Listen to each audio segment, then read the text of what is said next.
This is Almon again. I'm coming back with my next thing. It's on chapter 4 of Genesis. And in this one, Adam knew Eve, his wife, and she conceived and bare Cain and said, I have gotten a man from the Lord. Well, you know what it means when it said Adam knew Eve. That's in the biblical sense of the thing. And she got pregnant, of course, and had Cain. And she said, I've gotten a man from the Lord. And actually, it was her thing was that it would be, like in the future, he would grow up to be a man. And then she bare his brother Abel, and Abel was a keeper of the sheep. But Cain was a tiller of the ground. So Abel was a sheep farmer, and Cain was like grew wheat and stuff, and fruit and nuts and whatever. But he just take care of the groundwork. And then next we have and Abel, he also brought the firstlings of his flock and the fat thereof. And the Lord had respect unto Abel and to his offering. So Abel offered a lamb and sacrificed it and everything. And then and the Lord had respect for his offering and said, good job there. But unto Cain and to his offering he had not respect. And Cain was very wroth, and his countenance fell. So the Lord did not like Cain's offering. And Cain was very wroth, which means he got kind of upset, angry maybe, and his countenance fell. So he just went into the sad mode, which I think all of us do at times.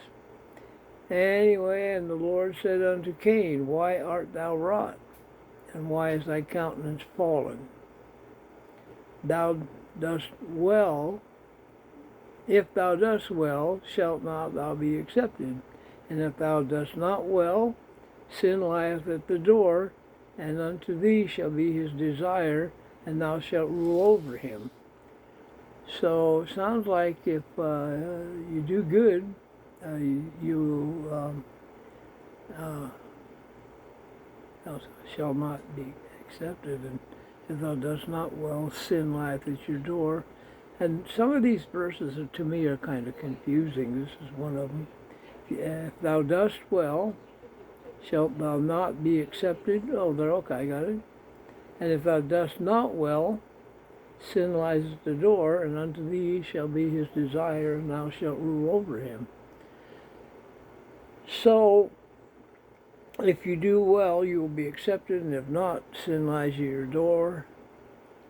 And the desires of sin will rule over you. That's how I interpret it. I may be wrong. Verse 8, and Cain talked with Abel his brother, and it came to pass when they were in the field that Cain rose up against Abel his brother, Abel his brother, and slew him. So Cain was talking to the Lord, probably arguing about the sacrifices they had. And Cain rose up against his brother Abel and killed him. I mean, that's pretty easy to understand that. And the Lord said unto Cain, where is Abel thy brother? And he said, I know not. Am I my brother's keeper? So there we are. First big lie there.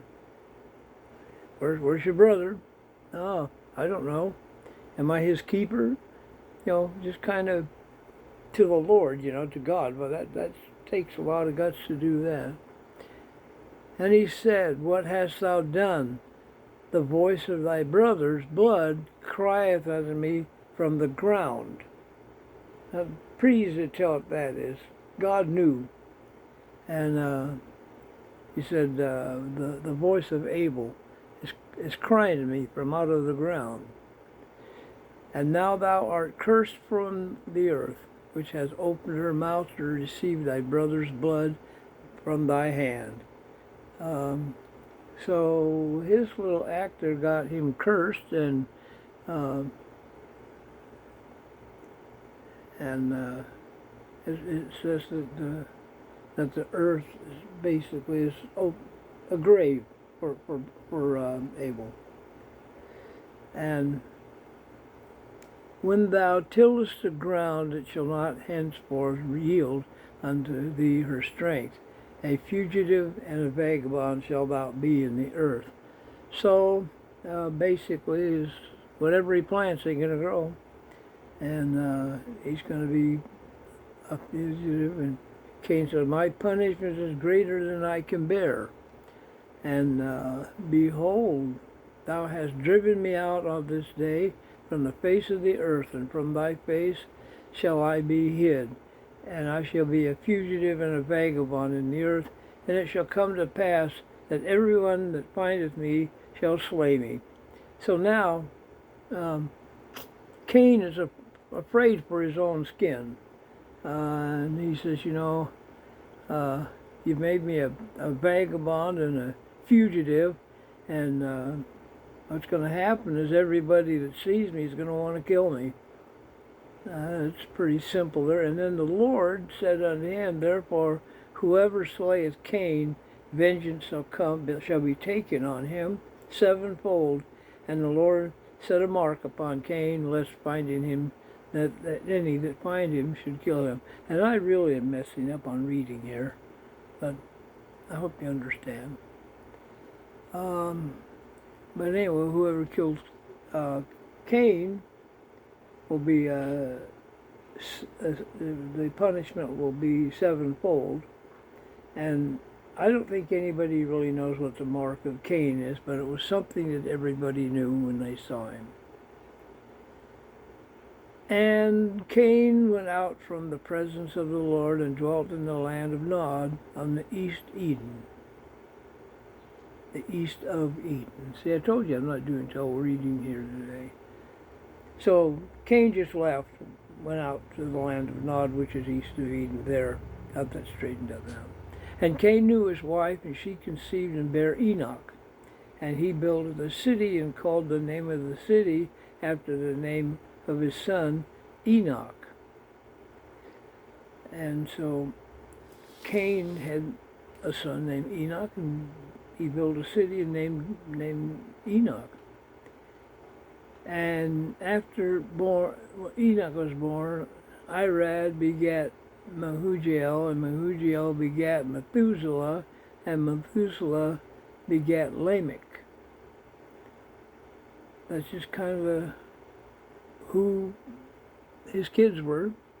And Lamech took unto him two wives. The name of the one was Ada, and the name of the other was Zillah. And Ada bare Jabal, and he was the father of such as dwell in tents, and such as have cattle. So evidently his one son named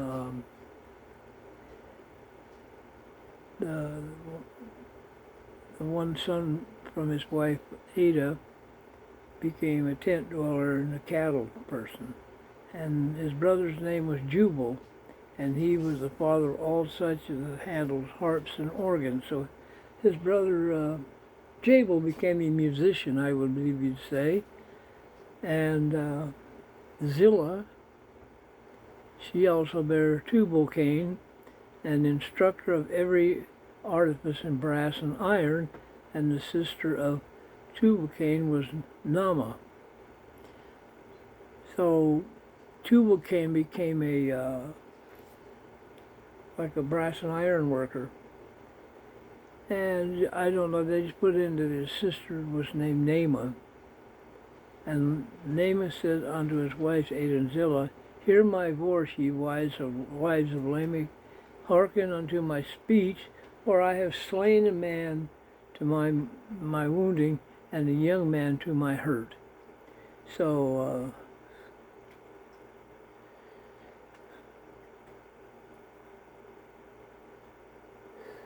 and so evidently looks like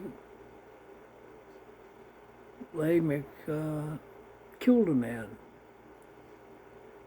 Kind of runs in the family, doesn't it? And so if Cain be avenged sevenfold, truly Lamech 70 and sevenfold. So Lamech thought, boy, I'm really in bad trouble here. And Adam knew his wife again, and she bare a son, and she called him Seth. For God said, she had appointed me another seed instead of Abel, who Cain slew. Well, God gave Adam and Eve a son named Seth, and so God said that instead of Abel, he gave him Seth. And it said Abel, and I all know that's the one that Cain slew. And Seth, to him also there was born a son, called him Enos. And there began men to call upon the name of the Lord. So that's the end of this one. I got a little bit long, but I'm really sorry about that. Anyway, I hope to see you again. My name is Almon, and this is the end of, well, it's on to verse 26 of chapter 4. And thank you. Bye. See you later. Take care.